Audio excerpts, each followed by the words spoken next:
South Indian dishes ज्या आहेत त्या मी आता बंद करतोय, कारण जी आपली डोसाभट्टी असते तिला दिवसभर आम्हाला सतत गॅस चालू ठेवावा लागतो. तर ज्या जास्त कन्झ्युम होणारा गॅस जिथं आहे असे पदार्थ आम्ही आता आमच्या मेनूमधनं बंद करत आहोत सध्या परिस्थितीला. आणि उद्या काय चालू ठेवायचं याचा प्रश्न आहे.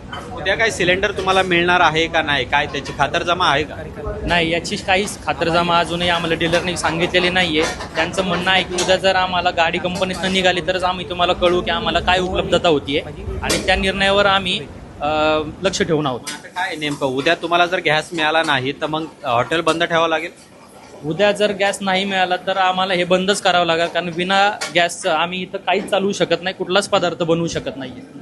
काय वाटतं, अशी परिस्थिती निर्माण झालेली आहे, सरकारने आधी सूचना सुद्धा दिलेली नाही आहे हॉटेल व्यावसायिकांना, असं वाटतं? सरकारने याच्यामध्ये कुठल्याही प्रकारचं आम्हाला आश्वासन किंवा सूचना दिलेल्या नाही आहेत की आम्हाला किती दिवसामध्ये ही परिस्थिती राहील किंवा पूर्ववत होईल किंवा अशी परिस्थिती निर्माण झालेली आहे असंही सरकार सांगत नाही आहे की याच्यामध्ये किती दिवस तुम्हाला थांबायचं आहे किंवा तुम्ही पार्टली काही कमी सिलेंडरवरती रेस्टॉरंट चालवू शकताय का, असं कुठलीही चर्चा किंवा कुठल्याही माध्यमातून आम्हाला कळवण्यात आलेलं नाही आहे. काय मग आता संकट काय येणार तुमच्यावर? तुमच्यासोबत इतर जे कर्मचारी आहेत त्यांना सुद्धा याचा फटका बसू शकतो?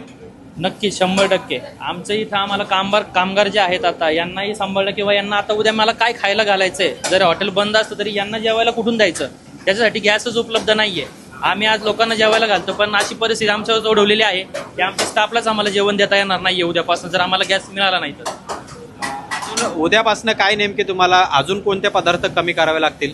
उद्या आम्ही आमच्याकडचे चायनीज जे आयटम आहेत तर ते पूर्णपणे बंद करणार आहोत, कारण जर गॅस नाहीच मिळाला तर जे मला फ्राईंग करावं लागतं त्यासाठी खूप गॅस लागतो, तर आम्ही ते बंद करण्याच्या विचारामध्ये आहोत आता. काय सरकारकडे विनंती आहे तुमची असणार आहे? सरकारकडे विनंती राहील, परिस्थिती युद्धजन्य आहे, आम्हाला मान्य आहे. परिस्थिती केंद्रातनं जे निर्णय होतात त्याबद्दल आम्हाला आश्वासन दिलं गेलं पाहिजे की परिस्थिती किती दिवस राहू शकते किंवा याच्यामध्ये आम्ही स्वतः सर्वाइव्ह कसं करायचं या संदर्भातल्या सूचना त्यांनी दिल्या पाहिजे. तर